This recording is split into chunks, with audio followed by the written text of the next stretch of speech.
ಬೆಂಗಳೂರು ಗ್ರಾಮಾಂತರ ಲೋಕಸಭಾ ಕ್ಷೇತ್ರದ ಸಂಸದರಾದ ಅತ್ಯಂತ ಜನಪ್ರಿಯ ಡಾ ಸಿಎನ್ ಮಂಜುನಾಥ್ ಅವರು ಇಂದು ಆನೇಕಲ್ ಪಟ್ಟಣಕ್ಕೆ ಅಧಿಕೃತ ಭೇಟಿ ನೀಡುವ ಮೂಲಕ ಇಡೀ ಕ್ಷೇತ್ರದ ಗಮನ ಸೆಳೆದಿದ್ದಾರೆ.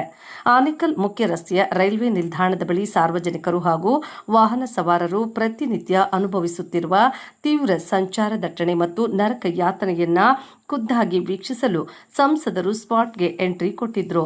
ರೈಲ್ವೆ ಇಲಾಖೆಯ ಅಪೂರ್ಣ ಕಾಮಗಾರಿಗಳು ಹಾಗೂ ಸಮರ್ಪಕ ಯೋಜನೆಯ ಕೊರತೆಯಿಂದಾಗಿ ಕಿಲೋಮೀಟರ್ ಗಟ್ಟಲೆ ವಾಹನಗಳು ಸಾಲುಗಟ್ಟಿ ನಿಲ್ಲುವ ಭೀಕರ ಸಮಸ್ಯೆಯನ್ನ ಕಣ್ಣಾರೆ ಕಂಡ ಸಂಸದರು ಸಾರ್ವಜನಿಕರ ಹಿತದೃಷ್ಟಿಯಿಂದ ಸ್ಥಳದಲ್ಲೇ ಪರಿಶೀಲನೆ ನಡೆಸಿದ್ರು. ಇನ್ನು ಸಂಸದರ ಈ ಭೇಟಿಯ ಸಂದರ್ಭದಲ್ಲಿ ಮಾಜಿ ಕೇಂದ್ರ ಸಚಿವರಾದ ಎ ನಾರಾಯಣಸ್ವಾಮಿ ಅವರು ಉಪಸ್ಥಿತರಿದ್ದು ಕ್ಷೇತ್ರದ ಪ್ರಮುಖ ಹಾಗೂ ಜಲ್ವಂತ ಸಮಸ್ಯೆಗಳ ಕುರಿತು ಸಂಸದರ ಗಮನ ಸೆಳೆದರಲ್ಲದೆ ರೈಲ್ವೆ ಮತ್ತು ಸ್ಥಳೀಯ ಆಡಳಿತದ ಉನ್ನತ ಅಧಿಕಾರಿಗಳಿಗೆ ಅಗತ್ಯ ಸಲಹೆಗಳನ್ನು ನೀಡಿದರು. ವಿವಿಧ ಇಲಾಖೆಗಳ ಅಧಿಕಾರಿಗಳೊಂದಿಗೆ ಗಂಭೀರ ಸಭೆ ನಡೆಸಿದ ಸಂಸದ ಡಾ ಸಿಎನ್ ಮಂಜುನಾಥ್ ಅವರು ಕಿರಿದಾದ ರಸ್ತೆಯನ್ನು ತಕ್ಷಣವೇ ವಿಸ್ತರಿಸಬೇಕು, ರೈಲ್ವೆ ಇಲಾಖೆ ಹಾಗೂ ಸ್ಥಳೀಯ ಆಡಳಿತದ ನಡುವೆ ಸಮನ್ವಯ ಸಾಧಿಸಿ ಕಾಮಗಾರಿಗಳನ್ನು ಕಾಲಮಿತಿಯೊಳಗೆ ಮುಗಿಸಿ ಸಂಚಾರ ದಟ್ಟಣೆಗೆ ಶಾಶ್ವತ ಪರಿಹಾರ ಕಂಡುಕೊಳ್ಳಬೇಕು ಎಂದು ಅಧಿಕಾರಿಗಳಿಗೆ ಖಡಕ್ ಸೂಚನೆ ನೀಡಿದರು. ಈ ಮಹತ್ವದ ಪರಿಶೀಲನಾ ಕಾರ್ಯಕ್ರಮದಲ್ಲಿ ಆನೇಕಲ್ ವಿಧಾನಸಭಾ ಕ್ಷೇತ್ರದ ನಿಕಟಪೂರ್ವ ಅಭ್ಯರ್ಥಿ ಹುಲ್ಲಹಳ್ಳಿ ಶ್ರೀನಿವಾಸ್, ಬಿಜೆಪಿ ಆನೇಕಲ್ ತಾಲೂಕು ಉಪಾಧ್ಯಕ್ಷ ಹಾಗೂ ಹಾಲ್ದೇನಹಳ್ಳಿ ಮಾಜಿ ಸದಸ್ಯ ಎಚ್ಎಂ ತಿಮ್ಮರಾಜುಗೌಡ, ಪ್ರಮುಖ ಮುಖಂಡರುಗಳಾದ ಮುನಿರಾಜುಗೌಡ, ತಿಲಕ್ ಗೌಡ, ಬೆಂಗಳೂರು ದಕ್ಷಿಣ ಜಿಲ್ಲಾ ಘಟಕ ಕಾರ್ಯದರ್ಶಿ ರಾಧಾಕೃಷ್ಣ, ಗೆರಟಿಗನ ಬೆಲೆ ಚಂದ್ರು, ಅರವಿಂದ್ ರೆಡ್ಡಿ, ಕಾವಲ ಹೊಸಹಳ್ಳಿ ವೆಂಕಟೇಶ್ ರೆಡ್ಡಿ, ಬಿದಿರಿಗೆರೆ ತಿಮ್ಮರಾಜು, ಹಾಲ್ದೇನಹಳ್ಳಿ ರಮೇಶ್ ಸೇರಿದಂತೆ ನೂರಾರು ಸ್ಥಳೀಯ ಜನಪ್ರತಿನಿಧಿಗಳು ಹಾಗೂ ಪ್ರಮುಖ ನಾಯಕರು ಭಾಗವಹಿಸಿದ್ರು. ಇದು ಆನೇಕಲ್ ರೈಲ್ವೆ ಸ್ಟೇಷನ್ ಪಕ್ಕದಲ್ಲಿ ಇರತಕ್ಕಂಥ ಲೆವೆಲ್ ಕ್ರಾಸಿಂಗ್ 100. ಸೊ ಅಲ್ಲಿ ಒಂದು ರೋಡ್ ಓವರ್ ಬ್ರಿಡ್ಜ್ ಅವಶ್ಯಕತೆ ಇದೆ. ಅದು ಲೆವೆಲ್ ಕ್ರಾಸಿಂಗ್ ಗೇಟ್ ಕ್ಲೋಸ್ ಆದಂಥ ಸಂದರ್ಭದಲ್ಲಿ 1 ಕಿಲೋಮೀಟರ್ ಅಷ್ಟು ಟ್ರಾಫಿಕ್ ಜಾಮ್ ಆಗ್ತಾ ಇದೆ. ಸೊ ಅದರಿಂದ ಈ ವಿಚಾರವನ್ನು ನಾನು ಸುಮಾರು 4 ತಿಂಗಳಿಂದನೇ ನಮ್ಮ ಕೇಂದ್ರದ ಸಚಿವರಾದಂಥ ಅಶ್ವಿನ್ ವೈಷ್ಣವ್ ಅವರಿಗೆ, ರೈಲ್ವೆ ಸಚಿವರವರ ಗಮನಕ್ಕೆ ತಂದಿದ್ದೇನೆ ಮತ್ತು ನಮ್ಮ ರೈಲ್ವೆ ಸೋಮಣ್ಣನವರ ಗಮನಕ್ಕೂ ತಂದಿದ್ದೇನೆ. ಇವಾಗ ಲೆವೆಲ್ ಕ್ರಾಸಿಂಗ್ ಇದೆ, ಅಲ್ಲಿ ಬಹಳ ಟ್ರಾಫಿಕ್ ಜಾಮ್ ಆಗ್ತಾ ಇದೆ ಅದು ಹೋಗುವಾಗ. ಸೊ ಅದರಿಂದ ಇವಾಗ ಒಂದು ಎಸ್ಟಿಮೇಟ್ 70 ಕೋಟಿ ರೂಪಾಯಿ ವೆಚ್ಚದಲ್ಲಿ ಇದೊಂದು ರೋಡ್ ಓವರ್ ಬ್ರಿಡ್ಜ್ ಮಾಡಬೇಕು ಎಸ್ಟಿಮೇಟ್ ಮಾಡಿದ್ದಾರೆ. ಸೊ ಅದೊಂದು ಆದಷ್ಟು ತ್ವರಿತಗತಿಯಲ್ಲಿ ಆಗುತ್ತೆ. ಯಾಕೆಂದರೆ ಇಲ್ಲಿ ಸಾವಿರಾರು ಜನರಿಗೆ ಅನಾನುಕೂಲ ಆಗ್ತಾ ಇದೆ, ಮಾಮೂಲಿ ಜನರಿಗೆ ಅಥವಾ ಆಸ್ಪತ್ರೆಗೆ ಹೋಗುವಂಥದ್ರಿಂದ ಅದೊಂದು. ಮತ್ತು ಇವು ಆನೇಕಲ್ ರೈಲ್ವೆ ಸ್ಟೇಷನ್ನಲ್ಲಿ ಇದು ಪ್ಲಾಟ್ಫಾರ್ಮ್ ಎಕ್ಸ್ಟೆನ್ಷನ್ ಆಗ್ತಾ ಇದೆ, ಅದರ ಕಾಮಗಾರಿ ವಾರದಲ್ಲಿ ಅದು ಕಂಪ್ಲೀಟ್ ಆಗುತ್ತೆ. ಅದೇ ರೀತಿ ಸಾರ್ವಜನಿಕ ಕ್ರಾಸಿಂಗ್ 116 ಬಗ್ಗೆನೂ ಬೇಡಿಕೆ ಬಂದಿದೆ, ಅಲ್ಲಿ ಪಾಸು ಅಥವಾ ಓವರ್ ಬ್ರಿಡ್ಜ್ ಮಾಡಬೇಕು ಅಂತ. ನಂತರ 126, 127 ರೈಲ್ವೆ ಪ್ರಯಾಣಿಕರಿಗೆ ಮತ್ತು ಸುತ್ತಮುತ್ತಲಿನ ಹಳ್ಳಿ ಸಾರ್ವಜನಿಕ ಆಗುತ್ತೆ. ಸೊ ಆದಷ್ಟು ಈ ಲೆವೆಲ್ ಕ್ರಾಸಿಂಗ್ 112 ಏನಿದೆ, ಸೊ ಅದ್ರ ಬಗ್ಗೆ ನಾನು ರೈಲ್ವೆ ಸಚಿವರ ಗಮನಕ್ಕೆ ತರ್ತೇನೆ. ಅದು ಮಾಡಿಸಿ ಅದರ ಕಾಮಗಾರಿಯನ್ನು ಪ್ರಾರಂಭ. ಸರ್, ಸುಮಾರು 15 ವರ್ಷಗಳಿಂದ ಈ ಹಿಂದೆ ಕೂಡ ಮಾಜಿ ಕೇಂದ್ರ ಸಚಿವ ನಾರಾಯಣಸ್ವಾಮಿ ಅವರು ಕೇಳಿದ್ರು, ಅದು ಅಧಿಕಾರಿಗಳು ಪ್ರಾರಂಭದಲ್ಲಿ ಸ್ಪಂದಿಸ್ತಾರೆ, ಅದಾದಮೇಲೆ ಇದು ಆಗೇ ಇಲ್ಲ ಇದುವರೆಗೂ ಕೂಡ ಈ ಹಿಂದೆ ಹಲವು ಬಾರಿ ಇದನ್ನ ಪತ್ರಕರ್ತ ಸಮೇತ ಆನೇಕಲ್ನವರು ಕೂಡ ಬೇಡಿಕೆ ಇಟ್ಟಾಗ ಆದರೆ ಮರ್ತೋಗ್ಬಿಡ್ತಾರೆ. ಪ್ರತಿದಿನ ಹೆಚ್ಚು ಕಡಿಮೆ 22,000 ವಾಹನಗಳಿದೆ ರಸ್ತೆಯಲ್ಲಿ ಓಡಾಡ್ತಾರೆ. ಇದನ್ನು ಸರಿಪಡಿಸಲ್ಲ ಅಂತೇಳಿ ಅಧಿಕಾರಿಗಳಿಗೆ ಏನು ಇಲ್ಲ. ಇವಾಗ ಇದು ಅಂತಿಮ ಹಂತಕ್ಕೆ ಬಂದಿದೆ. ರಿಪೋರ್ಟು ರೆಡಿಯಾಗಿ ಎಸ್ಟಿಮೇಟು ರೆಡಿ ಇದೆ. ಹುಬ್ಳಿನಲ್ಲಿ ಇರ್ತಕ್ಕಂಥ ಚೀಫ್ ಇಂಜಿನಿಯರ್ ರಂಗನಾಥ್ ಅವ್ರಿಗೂ ಕೂಡ ಈಗ ಜಸ್ಟ್ ಮಾತಾಡಿದ್ದೇನೆ, ಅವ್ರೂ ಕೂಡ ಅಂತ ಹೇಳಿದ್ದೇನೆ. ಇದನ್ನು ನಾನು ಕೊನೆಯ ತನಕ ಫಾಲೋ ಅಪ್ ಮಾಡಿ ಇದು ಮಾಡಿಸ್ತೀನಿ. 8 ಎಕ್ಸ್ಪ್ರೆಸ್ ಟ್ರೈನ್ಗಳು ಪ್ರತಿದಿನ ಇದೇ ರೋಡಲ್ಲಿ ಓಡಾಡುತ್ತೆ. ಇಲ್ಲಿ ಆನೇಕಲ್ನಲ್ಲಿ ಸ್ಟಾಪ್ ಕೊಡೋದಿಲ್ಲ, ಪ್ರಯಾಣಿಕರಿಗೆ ಭಾರಿ ಅನುಕೂಲ ಆಗುತ್ತೆ ಸ್ಟಾಪ್. ಈ ವಿಚಾರನ ಅದು ಯಾಕೆಂದರೆ ಇದು ಆಪ್ರೇಷನ್ಸು ಡಿಪಾರ್ಟ್ಮೆಂಟ್ ಇರುತ್ತೆ, ರೈಲ್ವೆ ಬೋರ್ಡಲ್ಲಿ ಒಂದು ಸೇಫ್ಟಿ ಡಿಪಾರ್ಟ್ಮೆಂಟ್ ಅಂತ ಇರುತ್ತೆ, ಪತ್ರ ಬರೆದಿದ್ದೇವೆ, ಅದನ್ನು ಅವ್ರು ಸ್ಟಡಿ ಮಾಡ್ತಾರೆ. ಯಾಕೆಂದರೆ ಏನಾದರೂ ಬೇರೆ ಟ್ರೈನ್ಗೆ ಏನಾದರೂ ಅಪಾಯ ಆಗುತ್ತಾ ಅದ್ರ ಬಗ್ಗೆ ನಾನು ಹೆಣ್ಮಕ್ಳೆಲ್ಲ ಕೆಲಸಕ್ಕೆ ಹೋಗ್ತಾರೆ ಸರ್ ಇಲ್ಲಿ ಟ್ರೈನ್ ಮೂಲಕ.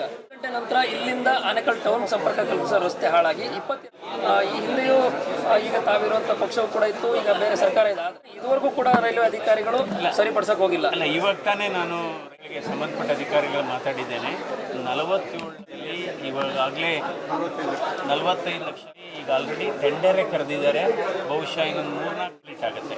ಅಂದರೆ ರೈಲ್ವೆ ಸ್ಟೇಷನಿಂದ ಆನೇಕಲ್ಲು ಸರಿಯಾಗಿ. ಸರ್ ರಾಷ್ಟ್ರೀಯ ಹೆದ್ದಾರಿಯಲ್ಲಿ ಹೆದ್ದಾರಿಯಲ್ಲಿ ಪ್ರತಿನಿತ್ಯ ಲಕ್ಷಾಂತರ ಗಾಡಿಗಳು ಓಡಾಡ್ತಿರ್ತದೆ.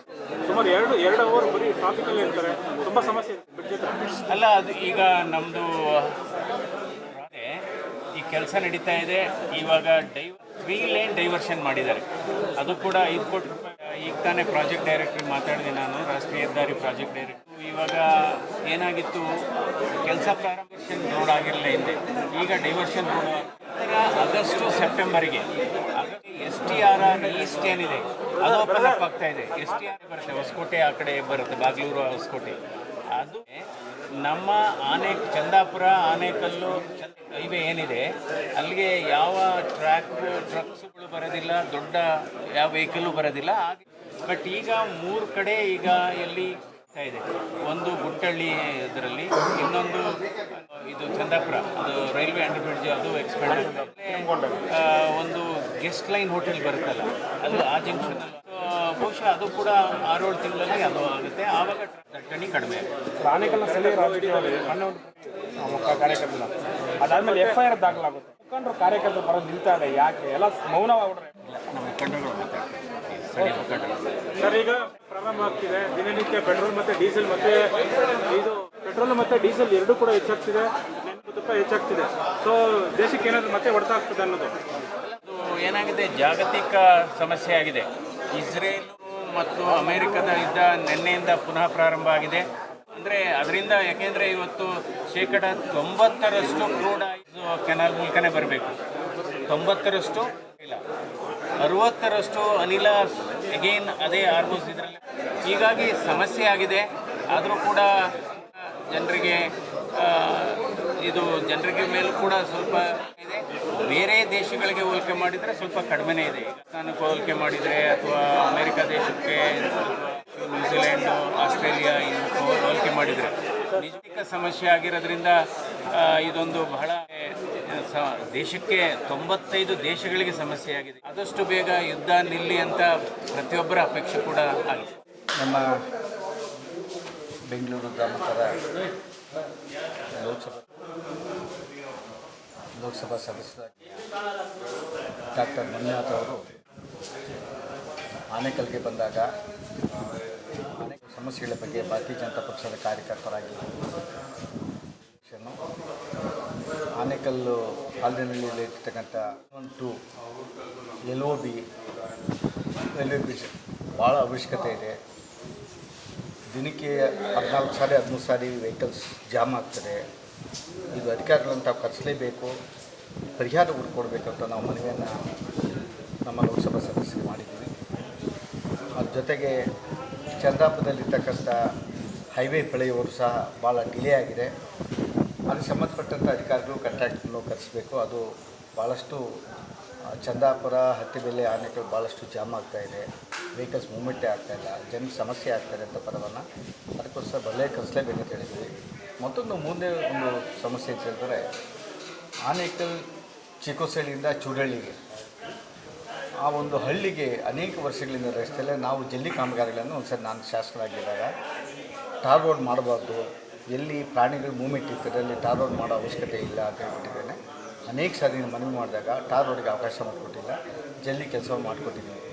ಆ ಜಲ್ಲಿ ಕೆಲಸ ಆಗಿ ಮತ್ತು ಅನೇಕ ವರ್ಷಗಳಾಗಿರೋದ್ರಿಂದ ಆ ಜಲ್ಲಿ ಕೆಲಸನೂ ಕೊಲ್ಯಾಪ್ಸ್ ಆಗಿ, ಜಲ್ಲಿನೂ ಕೊಲ್ಯಾಪ್ಸ್ ಆಗಿ ಅನೇಕ ವೆಹಿಕಲ್ಸ್ ಅದು ಮೂವ್ಮೆಂಟು ಹೋಗೋಕ್ಕಾಗ್ತಾ ಇಲ್ಲ. ಅದ್ರ ಬಗ್ಗೆ DFO ಬರಬೇಕು, ಸಂಬಂಧಪಟ್ಟಂಥ ಅಧಿಕಾರಿಗಳನ್ನು ಕರೆಸಿ ಇನ್ಸ್ಪೆಕ್ಷನ್ ತಾವು ಮಾಡಬೇಕಂತ ಮನವಿಯನ್ನು ಮಾಡಿದ್ವಿ.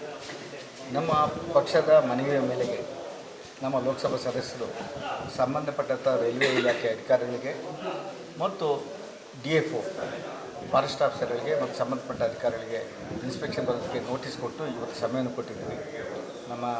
ನಮ್ಮದೇ ಕಂಪ್ಲೇಂಟ್ ಆಗಿರೋದ್ರಿಂದ ಪಕ್ಷದ ವತಿಯಿಂದ ನಾವಿವತ್ತು ಅಲ್ಲೇನು ಸಮಸ್ಯೆಗಳಿದೆ ಅಂತ ಮನವಿಯನ್ನು ಮಾಡಿದ್ವಿ, ಪರಿಶೀಲನೆ ಮಾಡಿದ್ದಾರೆ. ಅವ್ರಿಗೆ ಸಂಬಂಧಪಟ್ಟ ಅಧಿಕಾರಿಗಳಿಗೆ ಸ್ಯಾಂಕ್ಷನಿಂಗ್ ಅಥಾರಿಟಿ ಯಾರಿಗಾರು ಅವರೇ ಇನ್ಸ್ಪೆಕ್ಷನ್ ಮಾಡಬೇಕು ಅಂಥೇಳಿ ಸೀರಿಯಸ್ ಆಗಿ ರಂಗನಾಥ್ ಅಂತ ಯಾರೋ ಒಬ್ಬ ಹುಬ್ಳಿಯಲ್ಲಿ ಆಫೀಸರ್ ಚೀಫ್ ಇಂಜಿನಿಯರ್ ಇದ್ದಾರೆ, ಅವರೇ ಬರಬೇಕಂತ ಇನ್ಸ್ಟ್ರಕ್ಷನ್ ಕೊಟ್ಟಿದ್ದಾರೆ. ಮತ್ತು ನಾವೇನು ROB ಕ್ಲಿಯರೆನ್ಸ್ ಆಗಬೇಕು, ಇಲ್ಲಿ ತಕ್ಕಂಥ ಕೆಲವು ಸಮಸ್ಯೆಗಳಿಗೆ ಭಾಳಷ್ಟು ಫಾಸ್ಟಾಗಿ ಕೆಲಸ ಆಗಬೇಕು ಅಂತ ಹೇಳಿದ್ದಾರೆ. ಆಮೇಲೆ ಚಂದಾಪುರಕ್ಕೆ ಈಗಾಗಲೇ ಕಾಂಟ್ರಾಕ್ಟರ್ ಚೇಂಜ್ ಆಗಿ ಅದು ದೊಡ್ಡ ಸಮಸ್ಯೆ ಇರೋದ್ರಿಂದ ಅದಕ್ಕೂ ಸೀನಿಯರ್ ಆಫೀಸರ್ಸ್ ಬರಬೇಕು ನಾವು ಹೇಳೋದ್ರಿಂದ ಚಂದಾಪುರಕ್ಕೆ ಅಧಿಕಾರಿಗಳ ಚರ್ಚೆ ಆದ ನಂತರ ಅದು ತೀರ್ಮಾನ ಮಾಡ್ತೀವಿ ಬರೋದು ಬೇಡ ಅಂತ. ಆದರೆ ಈಗ ಅದೇನು ಫಾರೆಸ್ಟಲ್ಲಿ ಇರ್ತಕ್ಕಂಥ ಈಗೊಂದು ಮಾಹಿತಿ ಬಂತು, ಆ ಚೂಳಳ್ಳಿ ಇರ್ತಕ್ಕಂಥ ಎಲ್ಲ ರೈತರಿಗೆ ಜಿಲ್ಲಾಧಿಕಾರಿಗಳು ನೋಟಿಸ್ ಕೊಟ್ಟಿದ್ದಾರೆ, ಎವಿಕ್ಷನ್ ಮಾಡಿ ಎಲ್ಲನೂ ಊರು ಖಾಲಿ ಮಾಡಬೇಕು, ಜಮೀನು ಖಾಲಿ ಮಾಡಿ ನೋಟಿಸ್ ಕೊಟ್ಟಿದ್ದಾರೆ. ಈಗ ಗೊತ್ತಾಗಿದೆ. ಈಗ ನಮ್ಮ ಲೋಕಸಭೆ ಸದಸ್ಯರ ಹತ್ರ ಮಾತಾಡ್ತೀವಿ, ಅದಕ್ಕೂ ಪರಿಹಾರ ಹುಡುಕ್ತೀವಿ. ಆನೇಕಲ್ನಲ್ಲಿ ಬಿಜೆಪಿಯಲ್ಲಿ ಸಾಕಷ್ಟು ಪ್ರತಿಭಟನೆ ಆಗಿದೆ, ಆದರೆ ನಾರಾಯಣಸ್ವಾಮಿ ಅವರ ಅನುಪಸ್ಥಿತಿ ಎದ್ದು ಕಾಣಿಸ್ತದೆ, ಯಾಕೆ ಅಂತ? ನಾರಾಯಣಸ್ವಾಮಿ ಎಲ್ಲಿರಬೇಕು ಅಲ್ಲಿ. ಪ್ರತಿಭಟನೆ ಮಾಡಿದ್ರೆ ಬಿಜೆಪಿ ಕಾರ್ಯಕರ್ತರು ಎಫ್ಐಆರ್ ಮಾಡಿದ್ದಾರೆ, ಏನು ಹೇಳ್ತಾರೆ sir? Right to speech, right to protest.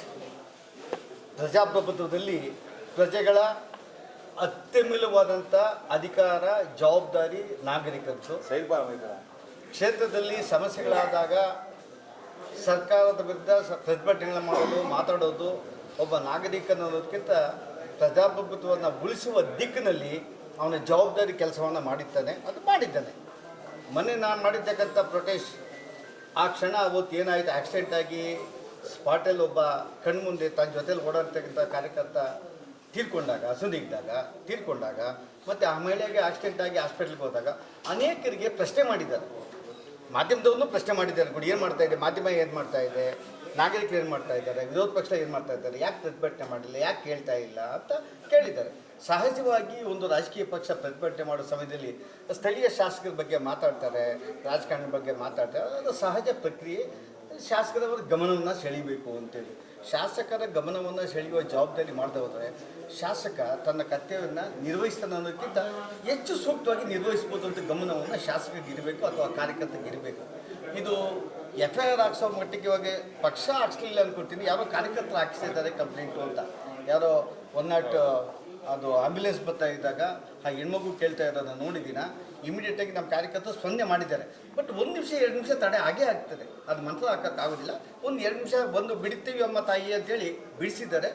ಅದಕ್ಕೆ ಎಫ್ಐಆರ್ ಹಾಕೋದು, ಅದು ಕೋರ್ಟಿಂದ ಡೈರೆಕ್ಷನ್ಸ್ ಬಂದಿದ್ದರಿಂದ I cannot believe like that. ಈ ಕೋರ್ಟಿಂದ ಡೈರೆಕ್ಷನ್ಸ್ ಬಂದಿದ್ದಲ್ಲಿ ಇಮಿಡಿಯೇಟಾಗಿ ಎಫ್ಐಆರ್ ಹಾಕಿರ್ತಾರೆ.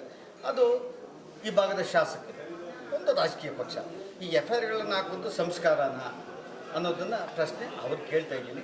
ಆ ಎಫ್ಐಆರ್ ಬಗ್ಗೆ ನಾವು ತಲೆ ಕೆಡಿಸ್ಕೊಂಡು ಹೋಗೋದಿಲ್ಲ, ಇಂಥ ಎಫ್ಐಆರ್ 100 ಹಾಕ್ಬೋದು. ಆದರೆ ಈ ಸಂಸ್ಕಾರ, ಈ ಸಂಸ್ಕೃತಿ ನಿಮಗೆ ಒಳ್ಳೆಯದಲ್ಲ. ಇಡೀ ರಾಜ್ಯದಲ್ಲಿ ಈ ಭಾಗದ ಶಾಸಕ ಶಿವಣ್ಣ ಮಾಡಿಸಿದ್ದಾನೆ ಇಲ್ಲ ಅಂತಲ್ಲ, ಇಡೀ ರಾಜ್ಯ ಸರ್ಕಾರ ಇಡೀ ರಾಜ್ಯದಲ್ಲೇ ಅಭಿವೃದ್ಧಿಗೆ ಅವರು ಯಾವುದೇ ರೀತಿಯ ಬಜೆಟನ್ನು ಕೊಡಲಿಲ್ಲ. ಇಡೀ ರಾಜ್ಯದ ರಸ್ತೆಗಳು ಇದೇ ರೀತಿ ಇದೆ. ಅನೇಕ ಕಡೆ ರಸ್ತೆಗಳು ನಮ್ಮ ತಾಲೂಕಲ್ಲಿ ಏನಾಗಿದೆ, ನಾಟ್ ಓನ್ಲಿ 5% 10% ಅಲ್ಲ, 90% ಓಡಾಡೋಕ್ಕಾಗಲಿಲ್ಲ. ಇದನ್ನು ಶಾಸಕರು ಮಾಡಲಿಲ್ಲ ಅನ್ನೋದು ಒಂದು ಭಾಗ. ಆದರೆ ಈ ಸರ್ಕಾರ ಈ ಕ್ಷೇತ್ರದ ರಸ್ತೆಗಳ ಬಗ್ಗೆ ಹೆಚ್ಚು ಗಮನವನ್ನು ಕೊಡಲಿಲ್ಲ.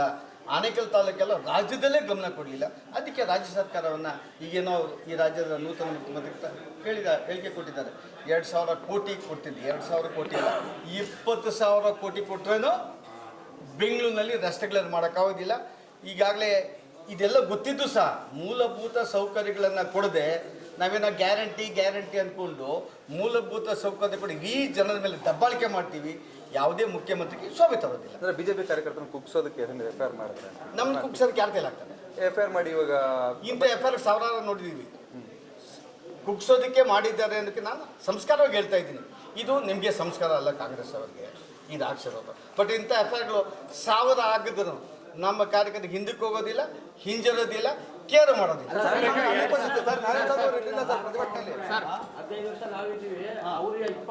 ಹೌದು, 30 ವರ್ಷದಿಂದ ಮಾಡಿದ ರಸ್ತೆಗಳು ಇವತ್ತು ಇದೆ.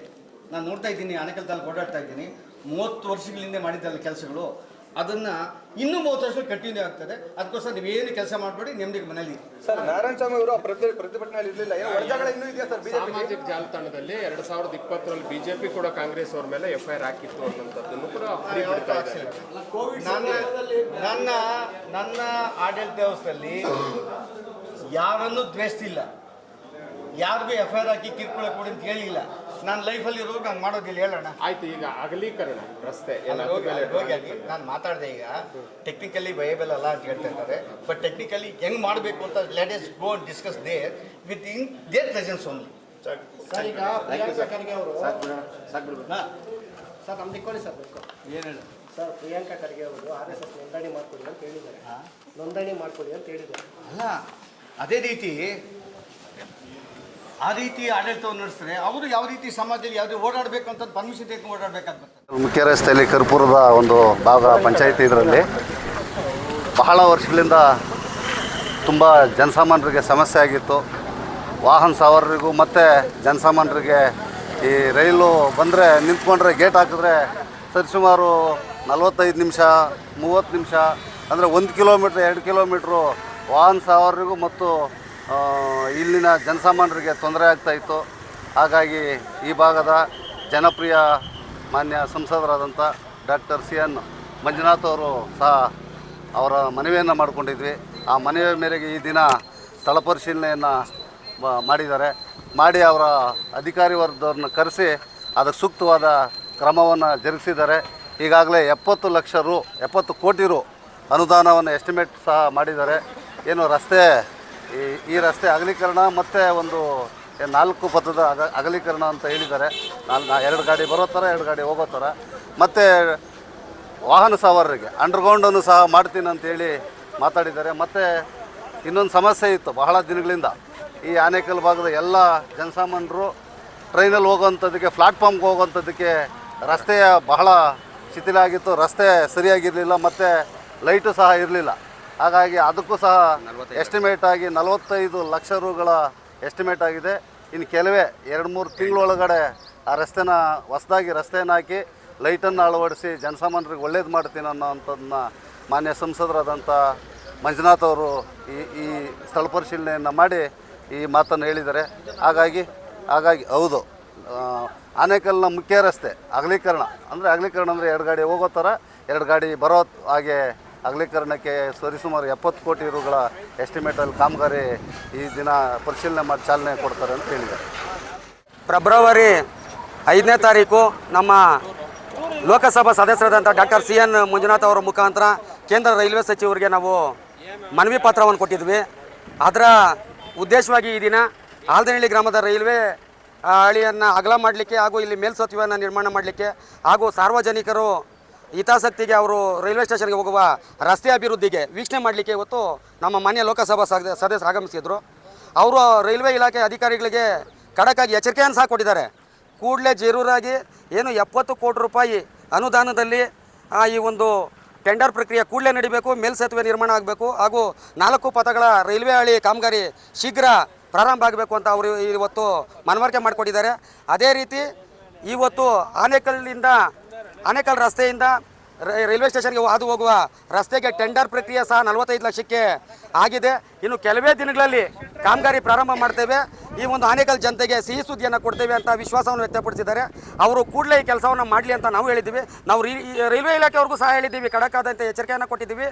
ತಾವೇನಾದರೂ ಕೂಡಲೇ ಈ ಸಮಸ್ಯೆಯನ್ನು ಬಗೆಹರಿಸಿಲ್ಲ ಅಂದರೆ ಕೇಂದ್ರ ಸರ್ಕಾರ BJP ಸರ್ಕಾರ ಆದರೂ ಸಹ ನಮ್ಮ ಗ್ರಾಮಸ್ಥರೆಲ್ಲ ಸೇರಿ ಆ ಸರ್ಕಾರದ ವಿರುದ್ಧ ಸಹ ಉಗ್ರವಾದಂಥ ಹೋರಾಟವನ್ನು ಹಮ್ಮಿಕೊಳ್ಳುವಂಥ ಕಾಲ ಅತಿ ಶೀಘ್ರದಲ್ಲಿ ಬರೋದಕ್ಕೆ ತಾವು ಅನುಕೂಲ ಮಾಡಿಕೊಡ್ಬಾರ್ದು ಅಂತ ಈ ಮೂಲಕ ಮನವಿಯನ್ನು ಸಹ ಮಾಡ್ಕೊಳ್ತೇನೆ.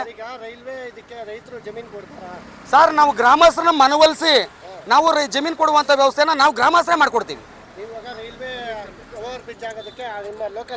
ನಮ್ಮ ಲೋಕಲ್ ರೈತರಿರ್ಬೋದು, ನಮ್ಮ ಗ್ರಾಮಸ್ಥರಾಗ್ಬೋದು, ಎಲ್ಲರೂ ಸಹ ಸಹಕಾರ ಕೊಡುವಂಥ ಕೆಲಸವನ್ನು ನಾವು ಮಾಡ್ತೀವಿ. ಸರ್, ರೋಡ್ ಅಕ್ವಿಜಿಷನ್ಗೆ ನಾವು ಗ್ರಾಮಸ್ಥರನ್ನ ಮನವೊಲಿಸಿ ನಾವೇ ಅನುಕೂಲ ಮಾಡಿ ನಾವೇ ಬಿಟ್ಕೊಡುವಂಥ ಕೆಲಸ ನಾವು ಮಾಡ್ತೀವಿ. ಇದು ಗ್ರಾಮದ ಒಂದು ಅಭಿವೃದ್ಧಿಯ ವಿಚಾರ ಹಾಗೂ ಇಡೀ ಅತ್ತಿಬೆಲೆ ಟು ಆನೇಕಲ್ ರಾಷ್ಟ್ರೀಯ ಹೆದ್ದಾರಿ ಅದು ಹೋಗುವಂಥ ವಿಚಾರ, ಸಾರ್ವಜನಿಕರು, ಶಾಲಾ ಮಕ್ಕಳು ಹಾಗೂ ಕೆಲಸಕ್ಕೆ ಕೂಲಿ ಕಾರ್ಮಿಕರು ಹೋಗುವಂಥ ತಡೆ ಆಗುವಂಥ ವಿಚಾರ. ಇದರ ಅನುಕೂಲ ಮಾಡೋದಕ್ಕೆ ನಾವು ಗ್ರಾಮಸ್ಥರು ತ್ಯಾಗ ಮಾಡಲಿಕ್ಕೆ ಸಿದ್ಧವಾಗಿರ್ತೇವೆ.